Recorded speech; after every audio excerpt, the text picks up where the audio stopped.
What is it that some reps are doing better than others? And once we can see the data, we can start to do the analysis. We can also see that the impact here of relationships on revenue as well. So how multi-threaded are they and how much momentum and engagement did they have? If by the end of a sales cycle, you're not in a position where you can start texting or WhatsApping your prospect, you probably don't have the strongest relationship as you think you do. Welcome to Revenue Insights. Every week, we'll be joined by revenue leaders from some of the most successful and highest growing companies. Together, we explore how they built their revenue teams, the journeys that they've been on, and the lessons they have learned along the way. Revenue Insights is brought to you by Ebsta. We're a revenue intelligence platform designed to help revenue teams to build more pipeline, close more deals, and retain more customers.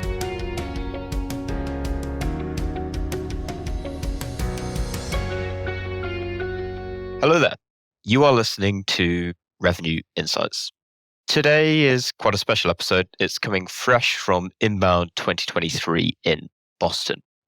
There, our CEO, Guy Rubin, shared how we diagnose where friction lies in the sales process using data. Internally, we like to call this an insight report. Now, quick disclaimer, Guy refers to quite a few examples on screen for this. Now, he presented it in a way where this can be enjoyed quite freely with audio. But if you are a visual learner, you might enjoy this a little bit more with the video version. So if you'd like to check that out, do check out the show notes where we'll put a link to the YouTube video, as well as a link to the slides on there for you to enjoy it as the best way you'd like. Enjoy.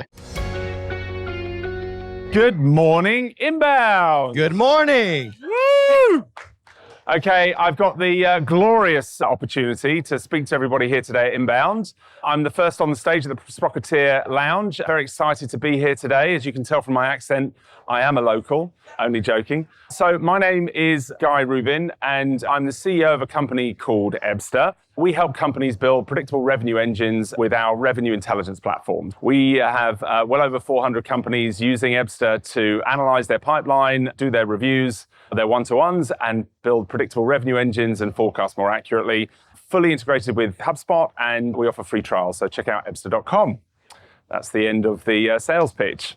Right, so purpose of today's session is we're going to be talking about what we call our insight reports. The reason we produce these insight reports is to help businesses understand where they're going well within their revenue engine and what needs attention. And when we look at the data, we recently analyzed just over 3.2 million opportunities, representing over $37 billion worth of pipeline. And some of the results were really quite shocking.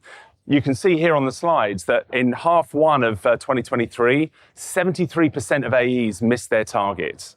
That's a huge number. That's the highest we've ever seen. We've been running these reports now for nearly 4 years, and we've never seen that number as high as that.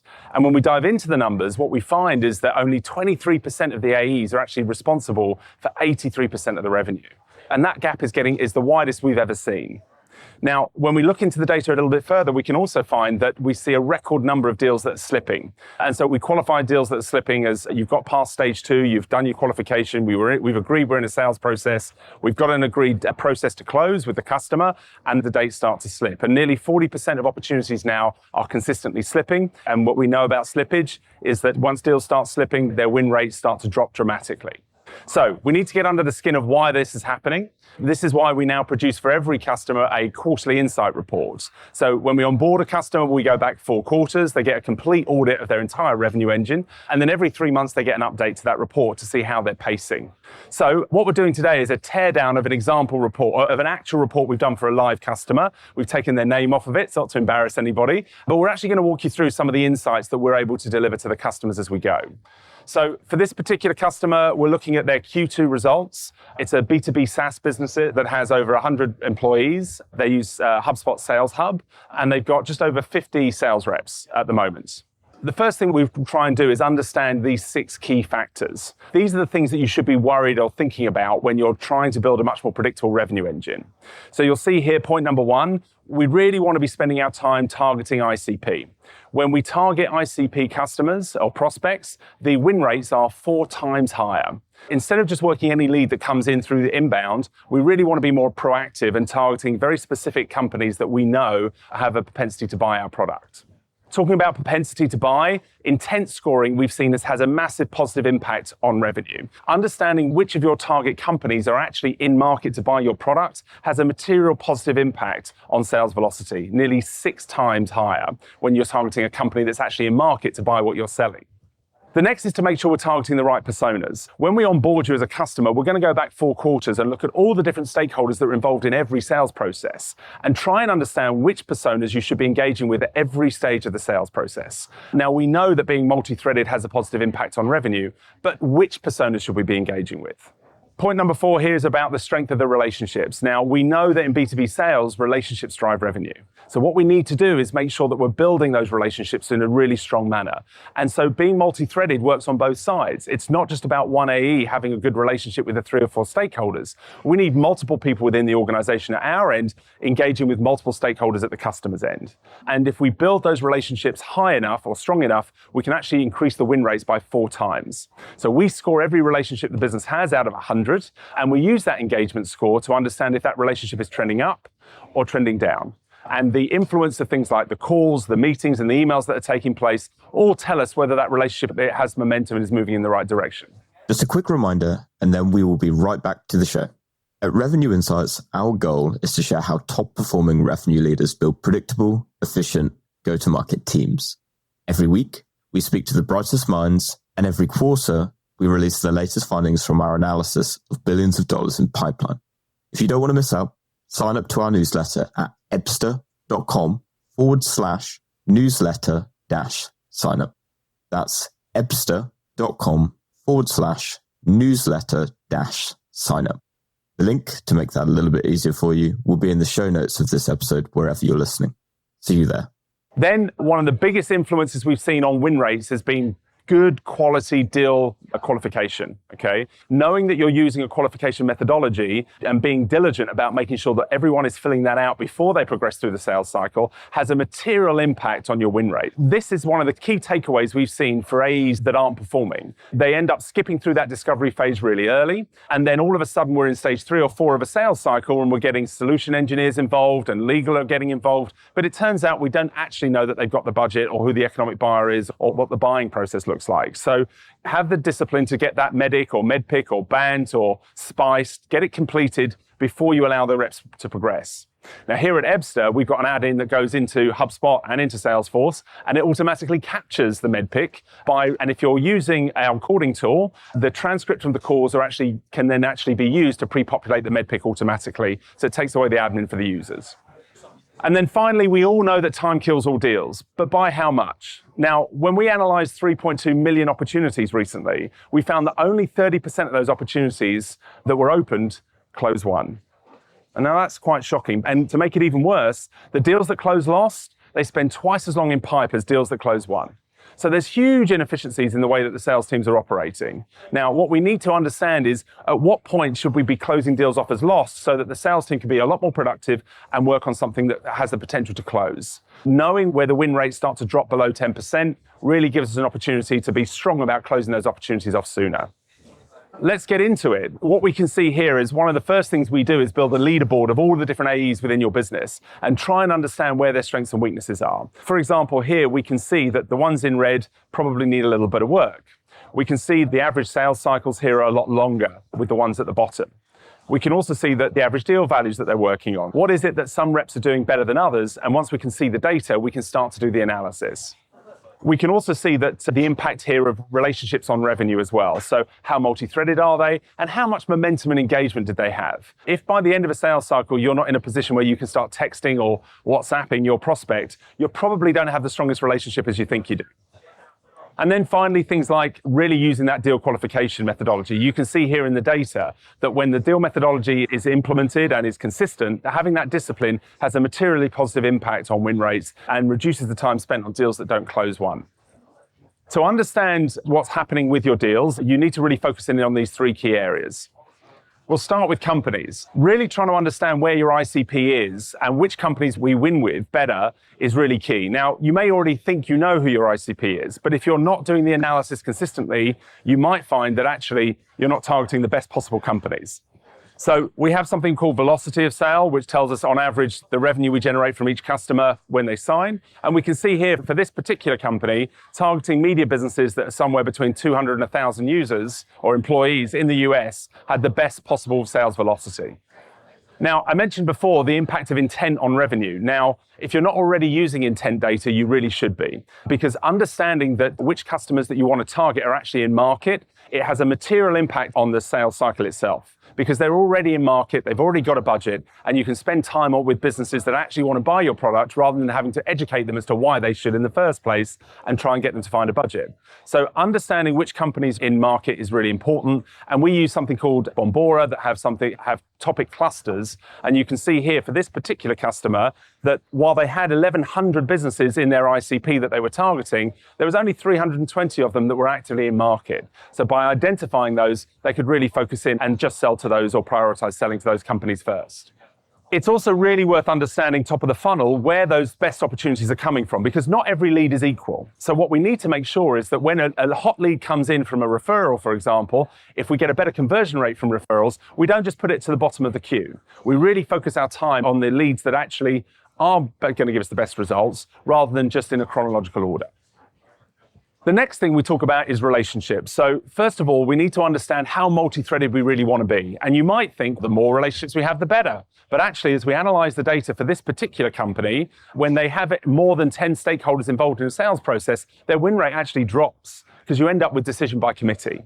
So knowing how many stakeholders you should be engaging with is really important. And then when you're doing your one-to-ones with your sales team, you're able to explain to them that you've done really well getting 3 or 4 stakeholders engaged, but look at the positive influence it has on our win rate if we can get that to 5 or 6. So it's not just about getting lots of people involved. We also need to understand which personas are giving us the best outcome. So for this particular account, we can see that VP Operations, VP of Marketing has the best possible impact on our win rates. So knowing which stakeholders you should be engaging with at which stage of the sales process is really important. You can see from this graphic, we've analyzed over 4,000 opportunities for this customer, and we can see this is the optimal sales cycle for them. So in this example, we can see that the sales director should be engaged in the early first phase, but then really we don't need their engagement until the last stage of the sales process. So mapping out what good looks is really key.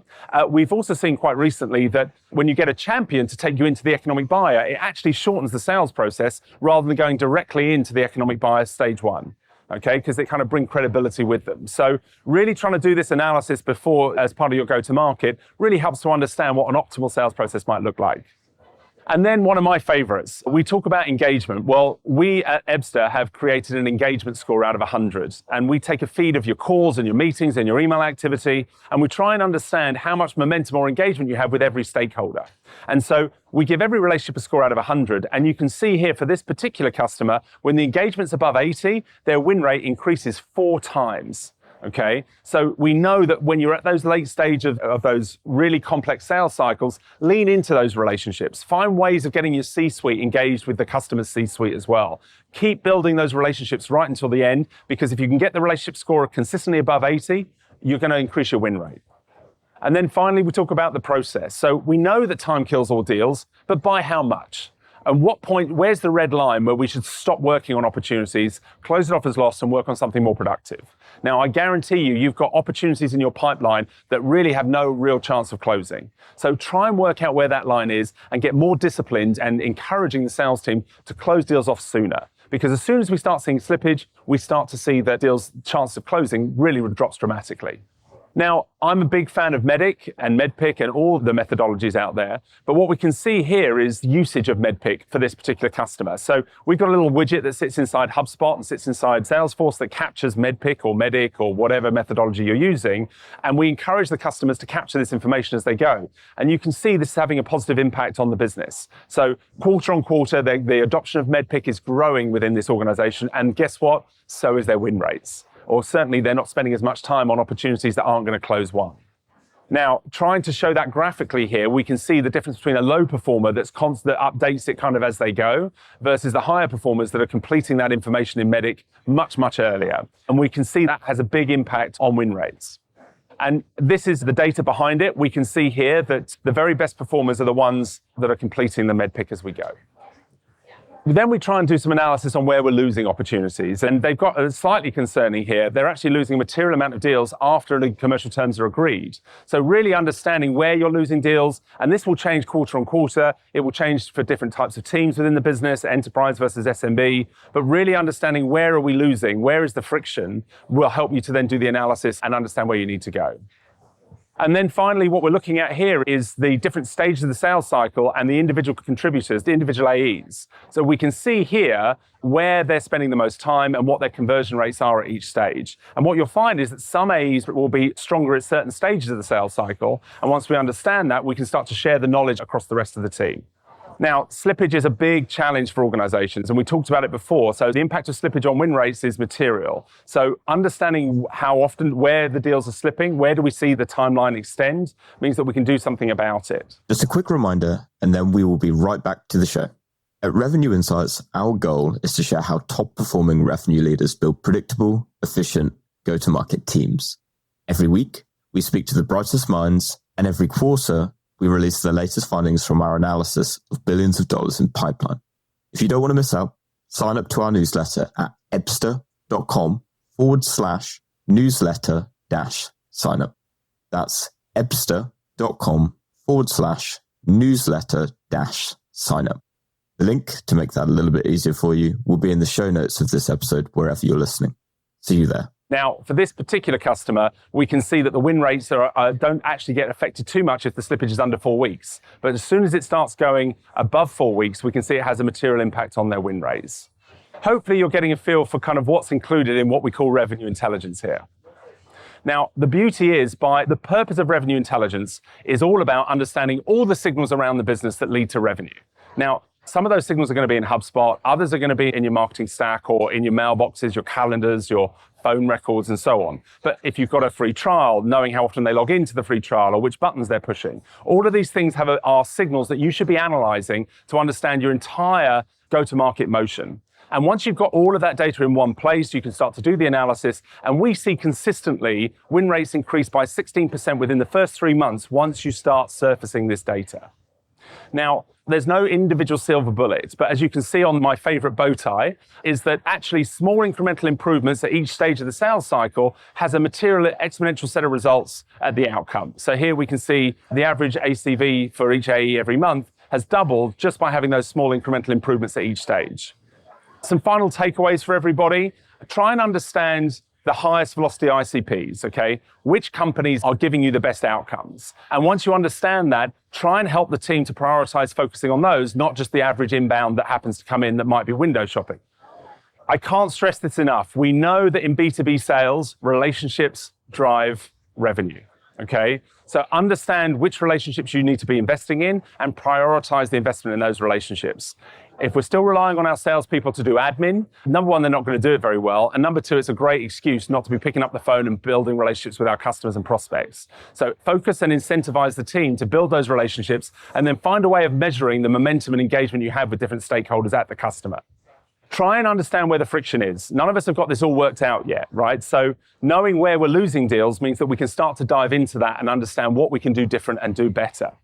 And then finally, really try and understand all the different factors around the business that lead to revenue. Once you've got that information, it's a superpower and you can't undo it, right? Once you've got that data available to you, every quarter you should be setting yourself goals and targets to small incrementally improve. It's like trying to run a marathon. If you can do it 1 minute faster every time you do it, by the end of the year, you could be the fastest marathon runner in the world. So small incremental improvements is what RevOps is all about, and revenue intelligence is about giving you the data you need to understand what's going on. I hope you've all enjoyed the session. If you want to scan this QR code, you'll get a copy of the insight reports that we produce. This report download will give you access to the full report where we've analyzed over 3.2 million opportunities and $37 billion worth of pipe. And if you want to find out any more, please connect with me on LinkedIn or come and see us at Inbound. I've really enjoyed the session. Thank you all. And if you've got any questions, I'll happily take them now. Let's give Guy a big round of applause, ladies and gentlemen. Thank you, Ebsta. Thanks for listening to Revenue Insights. If you want to learn more, subscribe to our newsletter and we'll deliver every episode straight to your inbox. If you have any questions, feel free to connect with us on LinkedIn. Our links will be in the episode notes. See you next week.